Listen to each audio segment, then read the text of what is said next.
Once again guys, welcome back to my YouTube channel. So dear, आज हम अपनी अगली प्रश्नावली पढ़ेंगे, जो कि हमारी प्रश्नावली है 3.5।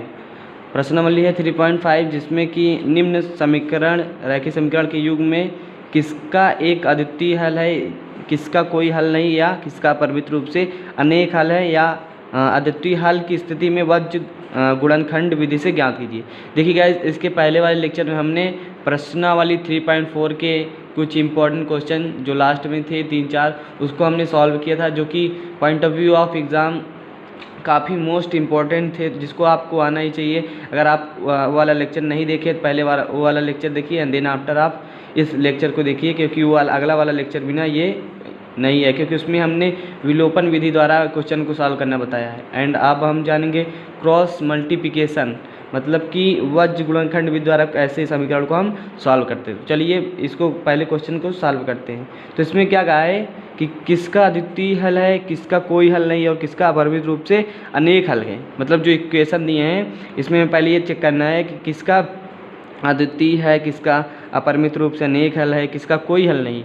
एंड देन आफ्टर उससे जिसका मतलब अद्वितीय हल की स्थिति में, यदि इसमें से इक्वेशन में जो अद्वितीय हल वाला इक्वेशन होगा उसमें उसे हमें वज्र गुणनखंड विधि से ज्ञात करना है, जो कि एक नई विधि है जिसको हम आज सीखेंगे। ओके, तो चलिए सबसे पहले ये देखते हैं कि कौन सा अद्वितीय हल है, जिसका और किसका अपरिमित रूप से अनेक हल है, और किसका कोई हल नहीं। ओके, तो देन आफ्टर जिसका अपरिमित अद्वितीय हल होगा मतलब एक हल होगा। अद्वितीय मतलब ये होता है जिसके जैसा कोई दूसरा न हो, अद्वितीय। तो जिसका एक हल होगा तो उसको हम वज्र गुणनखंड विधि से सॉल्व करेंगे। ओके गाइस, चलिए गाइस, ये हमारे क्वेश्चन नोट कर लिए हमने। तो इसमें सबसे पहले हम इसकी जांच करते हैं, चेक करते हैं कि जो हल है इसका अद्वितीय है, अपरिमित रूप से अनेक है, या कोई हल नहीं। तो आप चलिए क्वेश्चन 1 से पहला क्वेश्चन ले लेते हैं। तो इसमें क्या करते हैं, कंपेयर कर लेते हैं। किससे लिख दीजिएगा, तुलना करने पर। आप तुलना करने पर, हम पहला क्वेश्चन लिए हैं करने पर। किससे तुलना करने पे? ये जो मानक रूप होता है दो समीकरणों का, कि a1x + b1y + c1 = 0 and a2x + b2y + c2 = 0। Okay, इससे तुलना करने में। तो हमारा जो क्वेश्चन पहला है वो ये इक्वेशन है, x - 3y - 3 and 3x - 9y - 2, ये दूसरा इक्वेशन है। तो चलिए समीकरण 1 में क्या होगा, समीकरण इसको समीकरण 1 मानते हैं, समीकरण 1 एंड समीकरण 2, इक्वेशन 2। तो समीकरण 1 में तुलना करने पे a1 क्या मिलेगा हमें गाइस, a1 मिलेगा वो 1 मिलेगा, क्योंकि देखिए a1 मतलब x का गुणांक, x का गुणांक क्या है इसमें, 1 है गाइस। ओके, तो a1 1 मिल गया। एंड a2 मतलब x का गुणांक, वो भी दूसरे इक्वेशन में, तो इसमें क्या है 3 है, इसमें 3 है, तो यहाँ a2 लिख दीजिए 3 है। एंड b1 गाइस कितना है, b1 है हमारा -3। इक्वेशन देखिए, b1 मतलब y का गुणांक, वो पहले इक्वेशन में, तो b1 हमारा है -3। एंड c1 गाइस, वो b2 क्या है गाइस हमारा, b2 है, b2 मतलब दूसरे इक्वेशन में जाएंगे, और y का गुणांक, तो ये है हमारा -9। एंड c1 क्या है गाइस, c1 हमारा होगा -3, ये -3 है। ओके, तो यहाँ -3 लिख दीजिए। एंड c2 के इक्वल क्या होगा, हमारे होगा -2, इक्वेशन 2 में। ओके, ये कंपेयर करके आपने a1 a2 b1 b2 c1 c2 की वैल्यू प्राप्त कर ली। अब चलिए देखते हैं, ऐसे लिख दिए। अब नाउ a1/a2, देखिए हम इसी प्रकार चेक करते हैं रेशियो लेकर कि कैसा हल है, अद्वितीय है, अपरिमित रूप से अनेक हल है, या कोई हल नहीं। ओके, तो a1/a2 क्या होगा, 1/-3।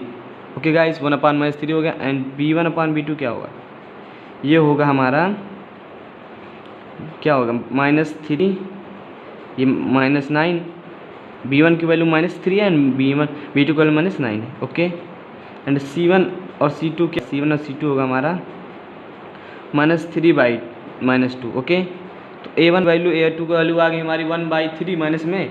एंड इसकी वैल्यू क्या आएगी गाइस, इसकी वैल्यू आएगी हमारी, इसको देखो कट जाएगा इनसे, -3 माइनस कट जाएगा, तो ये बचेगा आपका 1/3, एंड ये बचेगा आपका 3/2, माइनस कट जाएगा। तो वो देखिए a1/a2 की वैल्यू क्या आई, -1/3 एंड B1/B2 की वैल्यू आई 1/3, केवल 1, इसमें माइनस नहीं, ओके।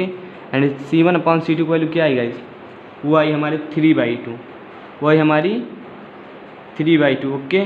देखिए गाइस सॉरी, यहाँ जो हमारा क्या है ओ A2 है, A2 ये देखिए A2 जो है हमारा वो 3 है, तो 3 यहाँ लिखे हमने, बट यहाँ हमने माइनस कर दिया, ओके सॉरी। यहाँ मतलब A1/A2 इक्वल होगा 1/3 एंड B1/B2 होगा गाइस 1/3, बट C1/C2 जो है वो क्या होगा 3/2। देखिए इन चीज़ों को आपको ध्यान में रखना है कि गुणांक क्या है, माइनस में है कि पॉजिटिव में है, इन चीज़ों को ध्यान में रखना, ओके। यह गलती होती है। तो हमने क्या देखा, A1/A2 इक्वल टू B1/B2 है कि नहीं, इक्वल, यहाँ A/3 है एंड B1 की वैल्यू क्या है 1/3 है, एंड ये C1 की वैल्यू C1/C2 की वैल्यू क्या है 3/2, जो कि बराबर नहीं है, तो ऐसे लिखेंगे C1/C2 does not equal to मतलब कि बराबर नहीं है। A1/A2 बराबर है B1/B2 के, but does not equal to C1/C2, क्योंकि इसकी वैल्यू 3/2, ओके। तो इस कंडीशन में क्या होता है गाइस, इस कंडीशन में क्या होगा, हमने बताया कि पहले वाले लेक्चर में इसके, जिसमें हमने बताया था कि कब अद्वितीय हल होगा, कब समांतर होंगी रेखाएं। तो देखिए इस कंडीशन के लिए क्या अप्लाई होता है, ये समांतर है रेखाएं और इसके क्या हल होते हैं, कोई हल नहीं होते हैं। ये चीज़ें आपको मालूम होनी चाहिए, कब हल होते हैं, कब कोई हल नहीं होते हैं, कब अपरिमित रूप से अनेक हल होते हैं, तो कोई हल नहीं। तो गाइस इसका जो हमने पहले कंपेयर करके प्राप्त किया है जो आंसर, अचूक लिख दीजिएगा A1/A2 बराबर B1/B2 does not equal to C2 है, अतः इसलिए इसका कोई हल नहीं होगा, क्योंकि रेखाएं समांतर हैं। इस कंडीशन में इसको आपको याद करना होगा। आई होप अभी तक ये चीज़ें आपको याद हो गई होंगी, कब रेखाएं समांतर होंगी, कब समपाती होंगी, कब अद्वितीय होंगी, ओके। तो ये समांतर की कंडीशन है जिसमें कोई हल नहीं होता, ओके। तो क्वेश्चन में बताया कि जिसका अद्वितीय हल हो, अद्वितीय मतलब एक हल, ओके। चलिए अब दूसरे इक्वेशन को चेक करते हैं कि इसका क्या अद्वितीय हल है। और अद्वितीय हल कब होता है, जब guys A1/A2 does not equal to होता है B1/B2, ओके। चलिए क्वेश्चन 2 चलते हैं। क्वेश्चन 2 हमारा 2x + y = 5, जो कि इक्वेशन 1 मान लेते हैं। एंड दूसरा जो क्वेश्चन दूसरा समीकरण है 3x + 2y = 8, ये हो गया मतलब इक्वेशन सेकेंड। तो क्या करते हैं, फर्स्ट ऑफ ऑल हम तुलना कर देते हैं, कंपेयर कर देते हैं, क्योंकि हमने ये सेम प्रोसेस सब में अप्लाई करेंगे। तो कंपेयर करेंगे तो क्या मिलेगा, लिख दीजिए तुलना करने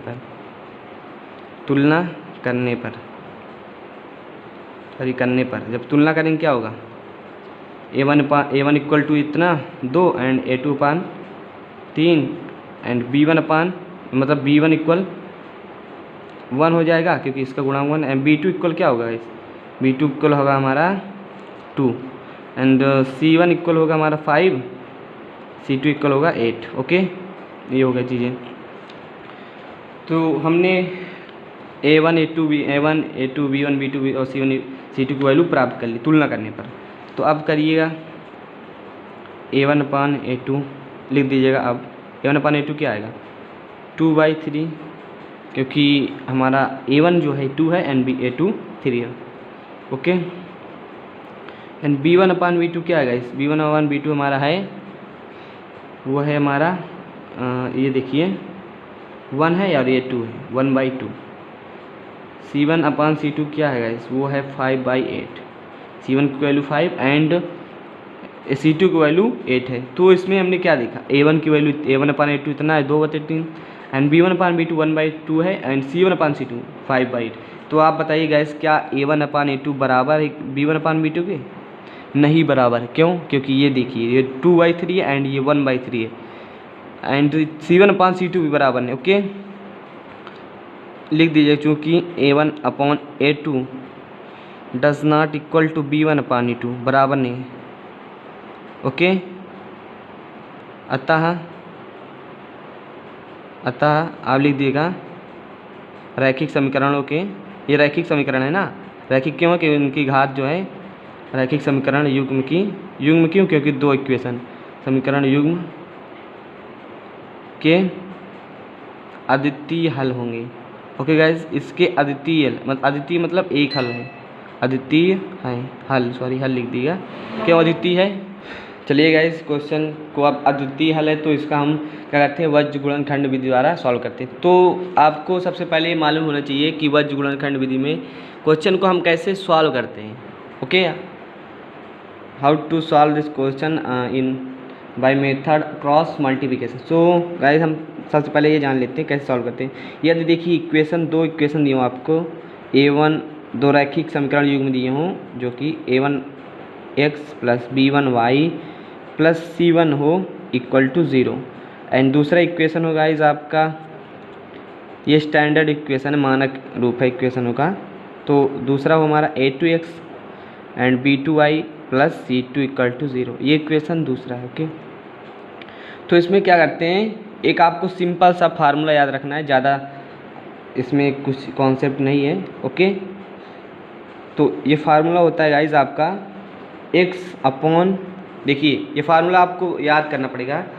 तो होता ये है कि b1 into c2 minus c1 into b2 equal to minus, अभी बताते हैं इसका ट्रिक भी कि कैसे क्वेश्चन को हम सॉल्व करेंगे, मतलब कैसे ये फार्मूला हमें याद होगा। Okay, a1 c2 minus a1 c2 minus a2 c1 equal to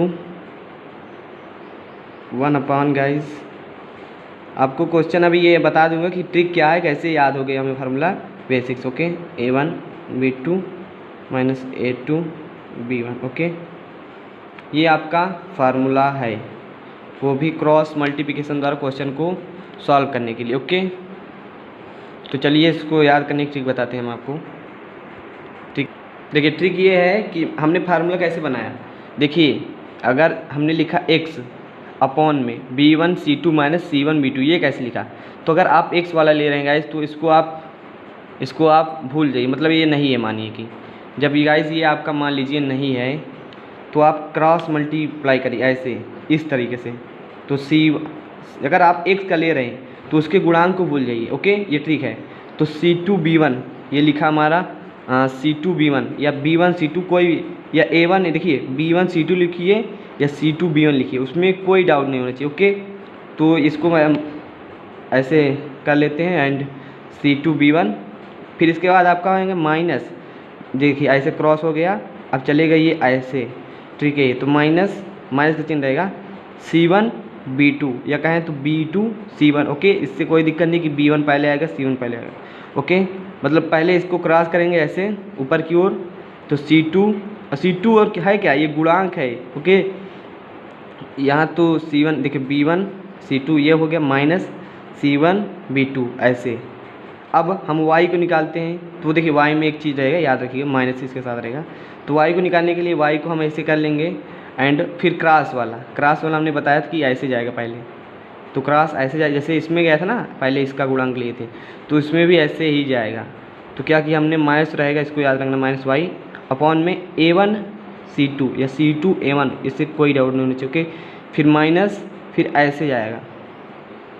okay, a2 c1, ये फार्मूला याद करने की ट्रिक है। ओके, चीज़ जब नहीं याद होती तो थोड़ा प्रॉब्लम क्रिएट होती। बात आपको क्या करना है कि याद करना है समझ के। ओके, अब यहाँ आ गए हम, इसको भी निकाल लीजिए, कांस्टेंट है तो इसको, अब इसको क्रॉस करते हैं, ऐसे जाएगा। देखिए इसको हम छिपा लिए, हाइड कर लिए, अब डायरेक्ट इसमें मल्टीप्लाई हुआ b2 a1 या a1 b2 एंड ये। ओके, तो 1 यहाँ 1 रहेगा, ये ध्यान में रखना है, a1 b2 या b2 a1 minus a2 b1। Okay, ये ट्रिक है, इसे आप याद कर लेना। आपको दो समीकरण दिए होंगे गाइज, अगर आपको x निकालना है तो इसके नीचे जो लिखना है उसको x वाले टर्म को, उसके कोफिशिएंट को हाइड कर लेना, छिपा लेना है एंड ऐसे इस तरह से हमें क्रॉस करना है।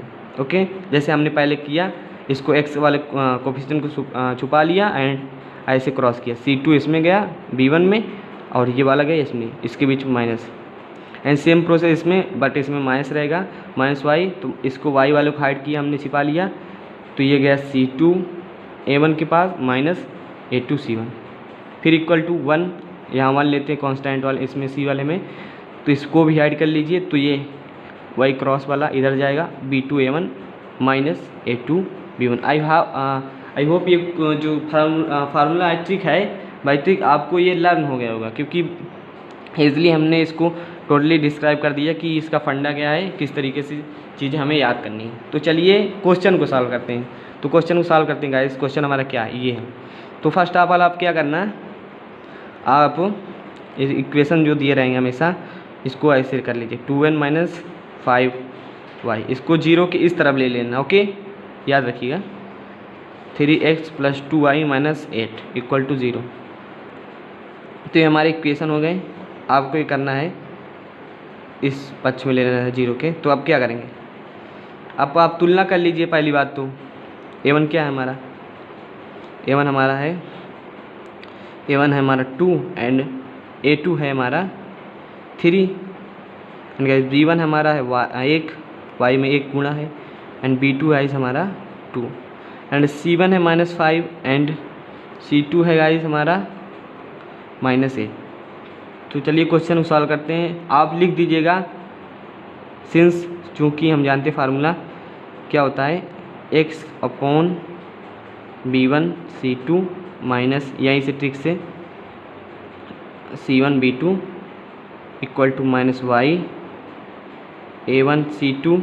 अभी क्वेश्चन सॉल्व होगा, सारे डाउट्स इजीली क्लियर हो जाएंगे। Okay, 1 upon a1 b2 minus a2 b1। Okay, ये क्वेश्चन हो। तो क्वेश्चन में क्या है, क्वेश्चन सॉल्व करना है हमें। अब क्या करते हैं, हल सॉल्यूशन।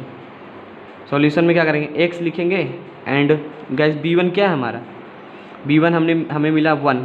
ओके, 1 इंटू c2 कितना है, c2 है आपका -8 हो गया। अब यहाँ माइनस का चिन्ह होता है, माइनस लगाएंगे। c1 कितना है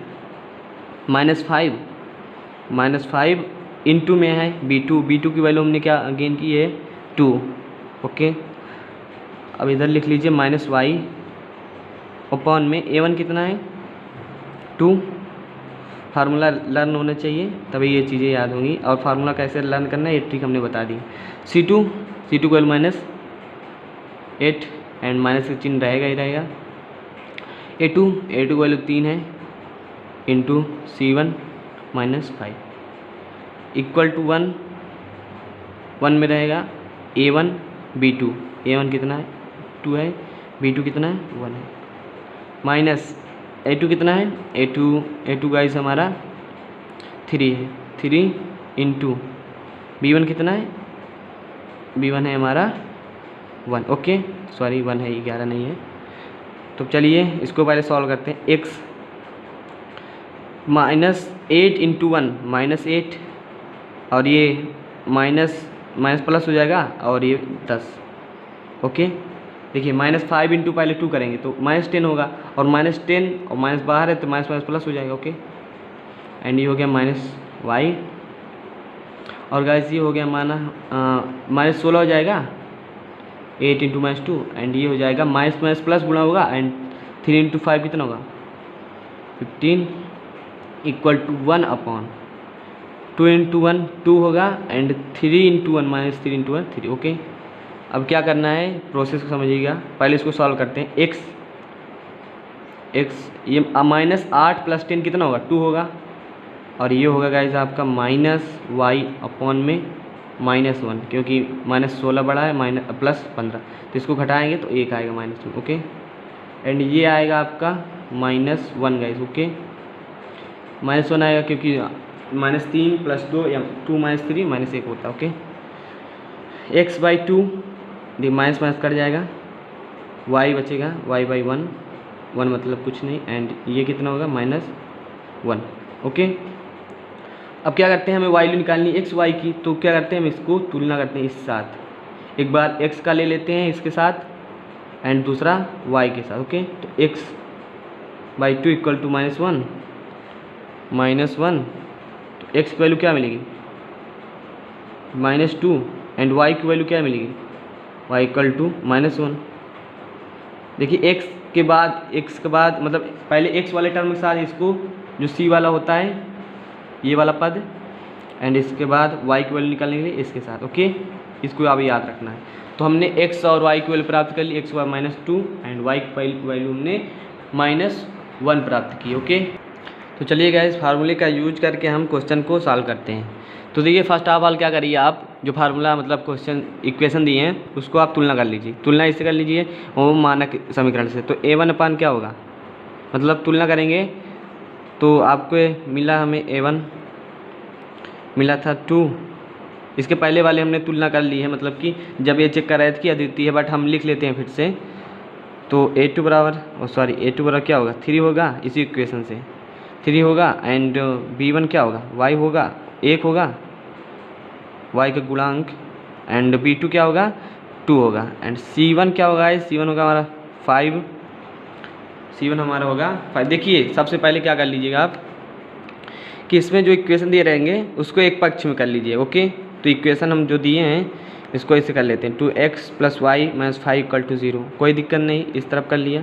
एंड यहाँ हमने क्या कर लिया, ये 3x + 2y - 8 = 0। ओके, इतना आपको ध्यान में रखना। ओके, तो यहाँ C1 क्या आएगा, C1 आएगा हमारा -5 एंड C2 आएगा -8।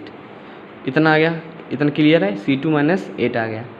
तो अब हम इसको हल करते हैं बाय फार्मूला। आप इसको लिख दीजिएगा जब आप इस तरह के फार्मूला को यूज करेंगे, मतलब सॉल्व करेंगे वज्र गुणनखंड विधि, क्या कहते हैं इंग्लिश में कि क्रॉस मल्टीप्लिकेशन मेथड। ओके, तो लिख देते हैं वज्र गुणनखंड विधि से। ओके, ऐसा आपको लिख देना है एंड आपको फार्मूला भी लिख देना है, तभी चीज़ें सही मानी जाएंगी। ओके, तो फार्मूला क्या होता है, फार्मूला हम नहीं लिखेंगे, आप लिख लीजिए जब इसको आप सॉल्व करते रहिए। ओके, फार्मूला यही होता है। तो चलिए क्वेश्चन सॉल्व करते हैं। x लिख लेते हैं एंड C2 क्या आएगा, C2 हमारा है -8, C2 8। एंड B1 क्या है, B1 है हमारा 1। ओके, एंड माइनस का सिंबल चिन्ह रहेगा। B2 हमारा है 2, इंटू में रहेगा C1 क्या है, C1 है -5। ठीक है, अब फार्मूला होता है माइनस में y, तो -y लिख देते हैं ऐसे। एंड C2 -8 है एंड क्या है C2 -8 है। एंड A1 कितना है, A1 है हमारा 2 है, तो 2 मल्टीप्लाई में गुणा कर देते हैं एंड माइनस का सिंबल लगाते हैं। और A2 क्या है, A2 है हमारा गाइस, ये लिखा है हमने 3, ये 3 लिख दिया। एंड C1 क्या है, C1 की वैल्यू -5 है। एंड ये फार्मूला होता है 1 लिख देते हैं। A1 2 है, 2 लिखते हैं। A2 मतलब B2 भी हमारा 2 है एंड माइनस का सिंबल लगाएंगे। एंड B1 1 है, क्या है B1 1 है। एंड A2 क्या है 3 है, ये A2 3 है, हमने A2 तुलना करने पे ये सब प्राप्त हुआ हमें। तो अब क्वेश्चन को आगे सॉल्व करते हैं। x ये -8 इंटू 1 कितना होगा, -8 होगा। एंड -2 इंटू -5 आपका हो जाएगा गाइज +10 हो जाएगा। एंड माइनस, देखिए ये सिंपल से जोड़ घटाने आपको आने ही चाहिए, बेसिक चीज़ें हैं। तो -16 हो जाएगा और -3 इंटू -5 आपका हो जाएगा +15। ओके, एंड यहाँ 1 लिखते हैं ऐसे as it is. And 4 into 4 - 3, ये 4 हो गया और -3 हो गया। तो आगे सॉल्व करते हैं। x/2 -8 + 8 इक्वल होगा आपका 2 एंड -y -1। ओके, ये 16 है, ये 15 है, तो इसमें सब्सट्रैक्ट करेंगे तो घटाएंगे तो -1 आएगा। ये 1 4 में से 3 गए, ये 1। ओके, तो अब क्या करना होता है, हमें x और y की वैल्यू प्राप्त करने के लिए गाइस क्या करना होता है कि एक बार एक साथ इसको दिखा देते हैं और एक बार इसको। तो चलिए x/2 इसको आपको याद करना है या याद रखना है, भूलना नहीं। तो इसके साथ एक बार दिखाएंगे तो x/2 = 1, ये 1 ही लिखा है 1/1। तो x की वैल्यू क्या प्राप्त होगी, x की वैल्यू हमें प्राप्त होगी 2, क्योंकि इसमें क्रॉस मल्टीप्लाई हो जाएगा। अब y की वैल्यू क्या प्राप्त होगी गाइस, y की वैल्यू देखिए ये -1 से कट जाएगा एंड y बचेगा यहाँ, y = 1 हो गया। ओके, y इक्वल टू 1 हो गया। ये क्वेश्चन आपका टोटली सॉल्व हो गया है। इट मीन्स कि x और y की जो वैल्यू हमने प्राप्त कर ली है दो चरों की, तो वहाँ से हमारा क्वेश्चन सॉल्व हो गया इजीली। चलिए इसको चेक करते हैं कि वैल्यू हमारी जो y है वास्तव में सही नहीं वज्रगुणनखंड विधि द्वारा। तो x की वैल्यू हमने 2 प्राप्त की एंड y की वैल्यू 1 प्राप्त की। तो इसको आप वैसे ही चेक कर लीजिएगा, नहीं ये लिखिए ना, नहीं है कि मान चेक करने के लिए। आप देखिए यहाँ चेक करते हैं, x की वैल्यू 2 है, 2 रखेंगे, 2 इंटू 2 कितना होगा 4 होगा, एंड y की वैल्यू क्या है 1 है, तो कितना होगा 4 + 1 = 5 होगा। ये भी सही है। चलिए दूसरे इक्वेशन देख लेते हैं। x की वैल्यू 2 है, 3 इंटू 2 = कितना है 6 होगा, एंड प्लस 2 इंटू 1 2 ही होगा, तो 6 + 2 = क्या 8 होगा, तो जो कि 8 है यहाँ लिखा है। इट मीन्स कि ये हुआ हमारी वैल्यू जो है सही है। इससे आप जैसे परीक्षा में आप क्वेश्चन को सॉल्व कर रहे हैं तो आप चेक करना चाहेंगे मेरा आंसर जो है सही आया कि नहीं। तो लंबे प्रोसेस के बाद तो आप अपने जो वैल्यू प्राप्त करते हैं x y की, उसको आप पुट करके यहाँ चेक कर लेंगे, तो आपको ये मालूम हो जाए क्वेश्चन हमने सही किया है कि गलत। ओके, बाकी ये क्वेश्चन कहता नहीं कि सत्यता की जांच कीजिए या ऐसा कुछ कीजिए। तो चलिए ये क्वेश्चन ये वाला हो गया है जो कि अद्वितीय था। जब अद्वितीय हल होगा तो हम इससे वज्रगुणनखंड विधि करते हैं। अब चलिए अगले इक्वेशन को चेक करते हैं, जांचते हैं कि क्या वो भी अद्वितीय है या उसके अपरिमित रूप से अनेक हल हैं या उसके कोई हल नहीं। चलिए क्वेश्चन को चेक करते हैं वाले को। ये आपके चलिए अगले 2 क्वेश्चंस हैं जिसको हमें पहले तो ये चेक करना है कि इसका हल कैसा होगा, अद्वितीय अपरिमित रूप से अनेक हल या कोई हल नहीं है। तो ये मान लीजिए इक्वेशन 1 है एंड इक्वेशन 2 है। तो फर्स्ट ऑफ ऑल हम क्या करेंगे, तुलना कर लेंगे, कंपेयर कर लेंगे। कंपेयर करते हैं, लिखेगा तुलना करने पर, तुलना करेंगे गाइस तो क्या होगा, हमारा A1 होगा जो वो 3 आएगा एंड A2 होगा हमारा 6 एंड B1 आएगा हमारा -5 एंड B2 आएगा हमारा -10, C1 आएगा 20, यहीं से तुलना कर रहे हैं हम, एंड C2 आएगा 40। ओके, तो इतना आ गया हमारा। तो अब क्या करते हैं, A1/A2 रेशियो निकालते हैं। ये कितना होगा 3/6, 3 एंड 6 A2, B1/B2 वो क्या होगा -5 बाई -10 एंड C1/C2 आपका हो जाएगा 20/40। ओके, तो यहाँ इसकी वैल्यू क्या आएगी 1/2 आएगी गाइस। यहाँ इसकी कट जाएगा 3 से ना, 3 × 3 3 2 6। ओके, यहाँ हमने डायरेक्ट लिख दिया। एंड इसकी वैल्यू क्या आएगी -5, ये माइनस में कट गया एंड 5 कटेगा तो 1/2 आएगा। तो ये भी 10 से काटिए आप, सॉरी इसको 20 से काटिए, 20 से कट रहा है तो ये 1 बार जाएगा और ये 2 बार, तो इसकी वैल्यू क्या आई 1/2 ही है। देखिए यहाँ वैल्यू सेम आई है, सभी की वैल्यू सेम आई है। इट मीन्स कि A1/A2 = B1/B2 = C1/C2 = 1/2 है, सभी की इक्वल है वैल्यू।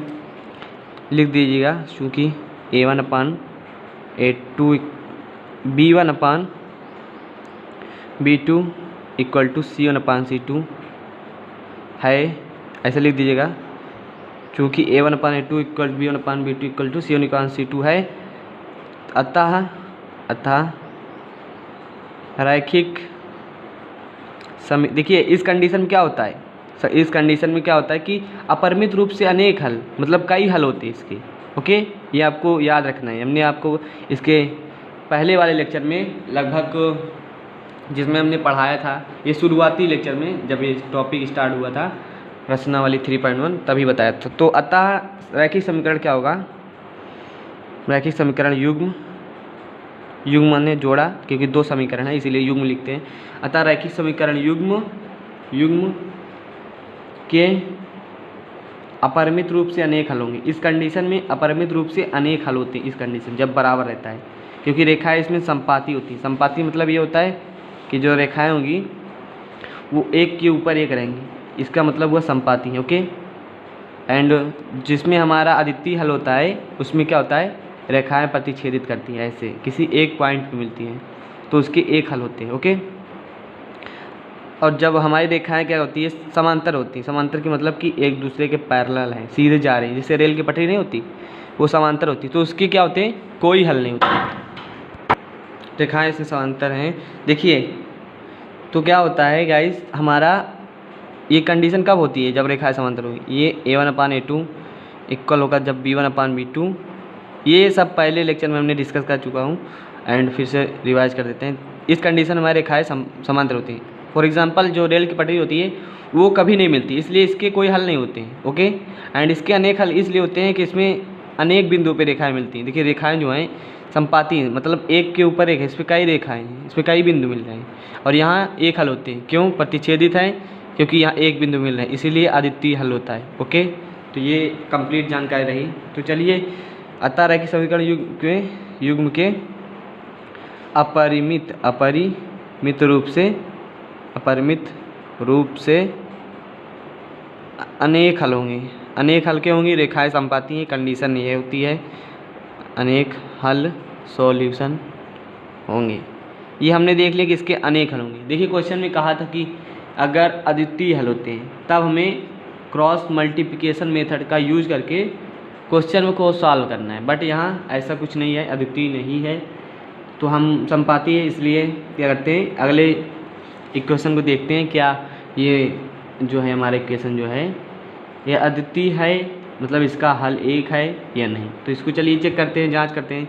जिसका सिंपल से फंडा है, क्या है, डायरेक्ट कर रहे हैं इसकी, कि बहुत लंबा प्रोसेस हो जाता है। तुलना कर लीजिएगा, आप क्या करेंगे, कंपेयर कर लेंगे।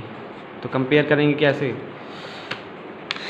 यहाँ डायरेक्ट आप इक्वेशन लिख देते हैं, x - 3y - 7 = 0 and 3x - 3y - 15 = 0।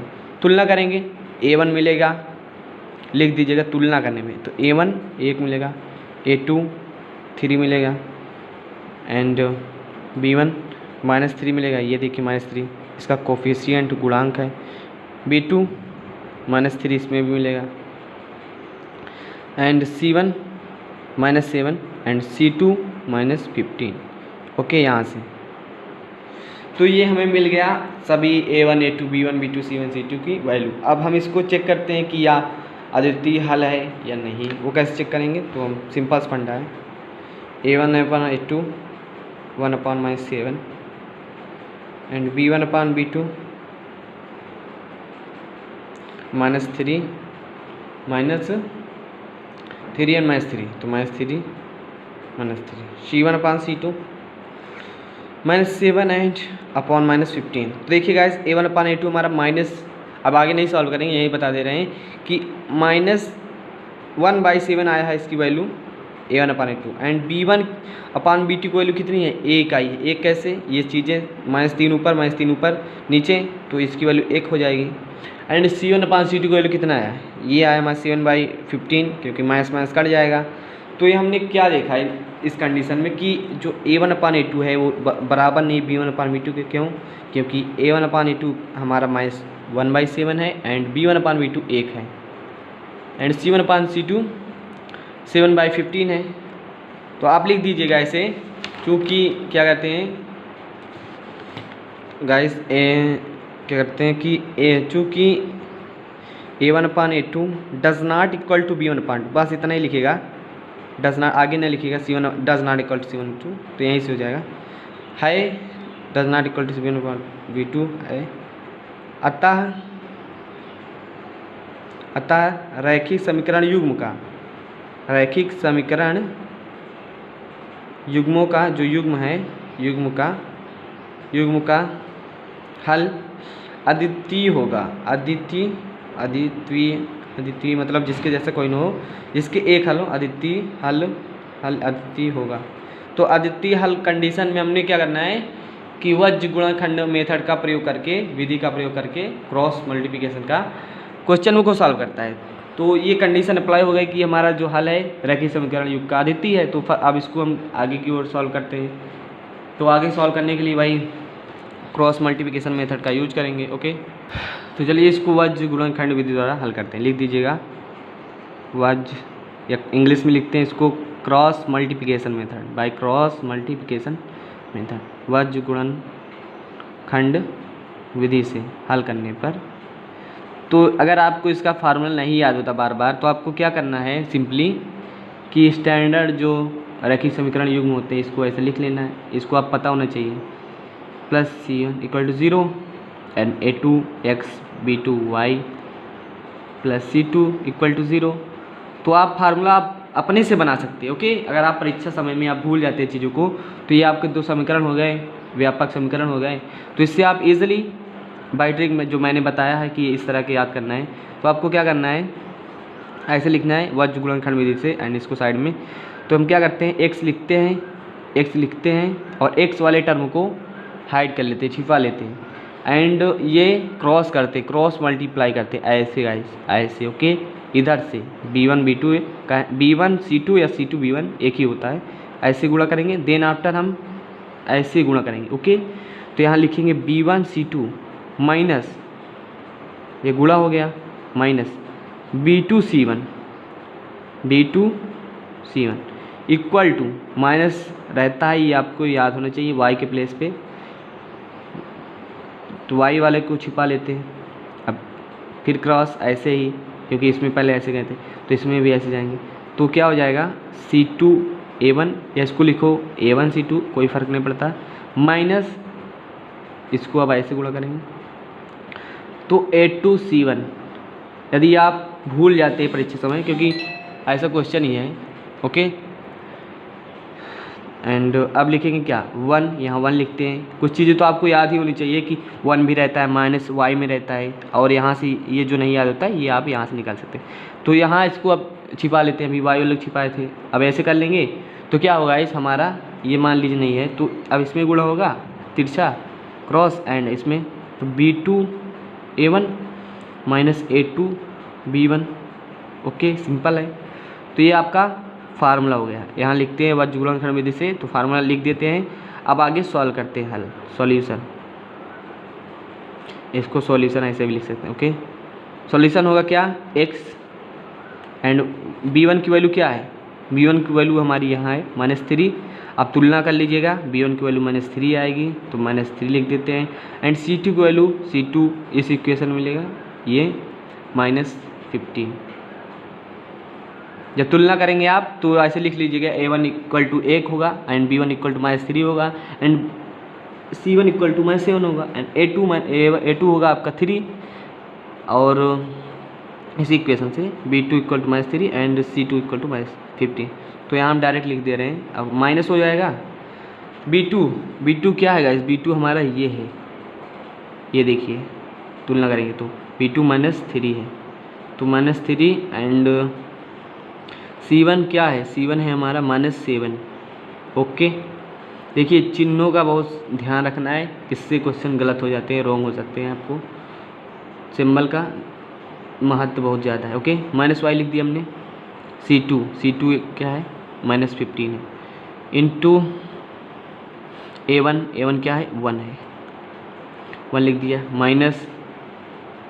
Minus देखिए गाइस, वीडियो को प्लीज़ लाइक कर दीजिएगा, क्योंकि इतनी मेहनत से आपको हम पढ़ा रहे हैं, वो भी एकदम फ्री ऑफ कॉस्ट।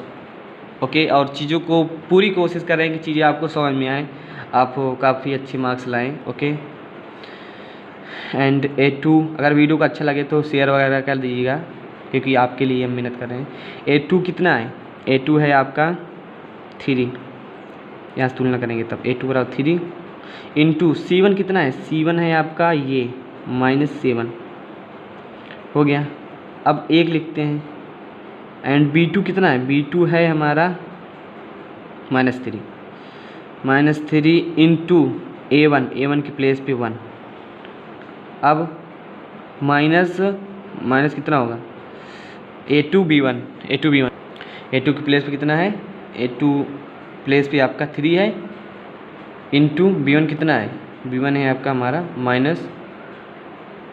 ओके, तो ये हो गया। अब इसको हम और सॉल्व कर लेते हैं। ये -3 इंटू -15 में गुणा होगा, कितना होगा 45, माइनस प्लस हो जाएगा, एंड ये माइनस प्लस होगा तो 21 होगा, एंड ये माइनस है तो माइनस लग जाएगा। गुणा भाग माइनस प्लस का जोड़ घटाना आपको आना ही चाहिए बेसिक से। ओके, अब -15 हो जाएगा, -15 इंटू माइनस, जिसको गुणा करेंगे 3 इंटू 7 -21 होगा, ये माइनस आगे है तो +21 इक्वल टू 1 -3 गुणा करने में और +3 है। ओके, यहाँ +3, सॉरी गाइस, देखिए हमने गलती कर दी है, जो कि यहाँ आप ध्यान से देखिएगा। B2A1, B2 तो हमारा ये हो गया -3, ये सही है, एंड इंटू 1 यहाँ तक सही है guys, okay. And minus symbol रहता है। और A2 हमारा क्या होगा, A2 होगा गाइस हमारा 3 होगा, ओके। तो 3 हमने लिखा, बट B1 कितना होगा, B1 हमारा होगा -3 गाइस, -3 होगा, देख लीजिए आप भी, -3 होगा, यहाँ -1 नहीं होगा। तो यहाँ सॉरी गलती हो गई, ये मिस्टेक आपको नहीं करनी है, इससे एग्ज़ाम में बहुत नंबर कर सकते हैं, क्योंकि आपको सिंबल को ध्यान रखना है विशेषकर। और जब आप कंपेयर कर रहे हो, तुलना कर रहे हो, तो उसको ध्यान में रखना है कि A1 क्या होगा, A2 क्या होगा, B1 B2 C1 C2 क्या होगा, उसको आप लिख लेना, ओके, जिससे कि मिस्टेक ना हो। तो यहाँ होगा आपका, ये नहीं होगा 1 -3 और ये -3 इंटू -3 कितना होगा, +9 होगा। ये चीज़ें ध्यान रखनी है। सॉरी मिस्टेक हो गई, क्वेश्चन ऐसे ही रॉन्ग हो जाते हैं पूरे, तो ऐसी गलती नहीं करना है। ये 24 होगा, सब्सट्रैक्ट करेंगे, ओके। 45 में 21 गेन माइनस है, तो 21 कितना हो, 24, एंड -y ऐसे रहेगा, और इसका +6 आएगा। 21 में -15 के कितने होगा, वो होगा हमारा 6, एंड यहाँ हो जाएगा आपका 6। 9 -3 या -3 + 9 आपका 6 होगा, ओके। तो चलिए हमने क्या कहा, एक बार इसको दिखा देते हैं इसके साथ, एंड दूसरा इसके साथ। x/24, इसमें आपको कुछ लिखना नहीं, ऐसे कर देना है, ओके। तो यहाँ देखिए कट जाएगा, ये कट जाएगा, सामने सामने ये कट जाएगा, तो यहाँ 4 होगा, यहाँ 1, तो x की वैल्यू क्या आएगी, 4 आएगी, ओके। x की वैल्यू 4 आएगी, एंड अब -y 6 लेते हैं, इसके साथ 1/6, ये सामने सामने कट जाएगा, तो -y = 1 आ गया। हमें y की वैल्यू चाहिए, -y की वैल्यू नहीं, तो y की वैल्यू निकालने के लिए माइनस इधर आ जाएगा, ये हो गया। x और y की वैल्यू आ गई गाइस, देखिए x और y की वैल्यू आ गई, तो हमें क्या करना है, देखना है कि सही वैल्यू आई है कि नहीं। इतना बड़ा क्वेश्चन हमने किया, कहीं मिस्टेक्स तो नहीं हुई है, तो क्वेश्चन सॉल्व किया और लास्ट में हमने पाया x और y इतना आया, तो चेक कर लेते हैं कि x की वैल्यू 4 एंड y की वैल्यू 1 रखने पे ये बैलेंस होता है कि नहीं। तो यहाँ x की वैल्यू 4 रखेंगे, 4 हो जाएगा। -3 है, 3y है, तो y की वैल्यू क्या है, -1 है।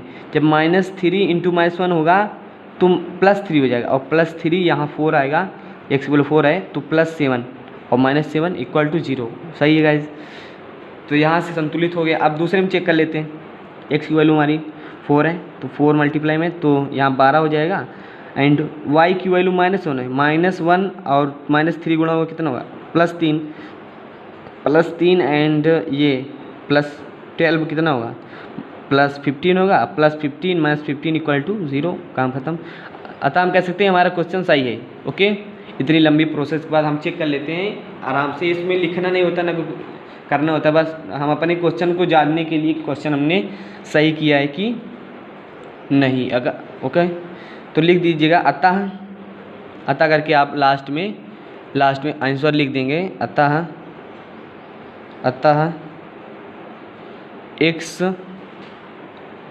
बराबर कितना 4 व y का मान क्या होगा, -1 होगा। तो हमने क्या किया कि क्रॉस मल्टीप्लिकेशन मेथड्स इजीली सीख लिया है इस लेक्चर में हमने, जो कि वज्र गुणनखंड विधि से क्वेश्चन को सॉल्व करते हैं, वो पूरा मेथड सीख लिया। मेथड यही था कि इसमें एक फार्मूला होता है, वो फार्मूला कहाँ से निकल कर आता है, तो ये मानक समीकरण जो होते हैं, व्यापक समीकरण होते हैं, उसकी सहायता से बाय ट्रिक्स हमने आपको बता दी है।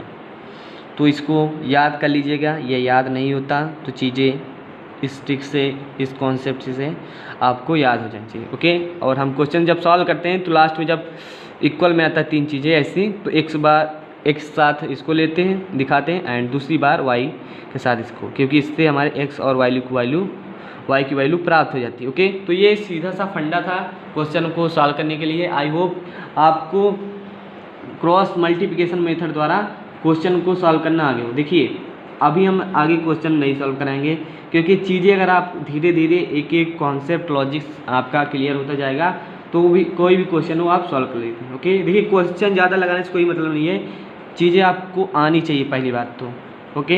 यदि आपको वज्र गुणनखंड विधि से क्वेश्चन आता ही नहीं और आप आगे क्वेश्चन सॉल्व करने लगे तो कैसे होगा, क्योंकि क्वेश्चन आते हैं ओके बोर्ड एग्ज़ाम में। तो अब इसके हम अगले लेक्चर में क्या करेंगे गाइस कि ये जो क्वेश्चन बचे हैं, कुछ क्वेश्चन बचे हैं ये वाला एंड इसमें के कुछ बहुत सारे क्वेश्चन हैं जो कि इजी हैं, ये क्वेश्चन है तो ये वाले क्वेश्चन भी हम कर लेंगे अगले नेक्स्ट लेक्चर में ओके। क्योंकि इसमें हमने बेसिक कॉन्सेप्ट जो इसका था 3.5 प्रश्नावली का क्रॉस मल्टीप्लिकेशन मेथड द्वारा क्वेश्चन सॉल्व करना वो हमने सीख लिया ओके। तो यहीं तक इस लेक्चर में, और मिलते हैं नेक्स्ट लेक्चर में। आई होप ये वीडियो आपको पसंद आएगा। तब तक के लिए बाय बाय, चलते गाइस नेक्स्ट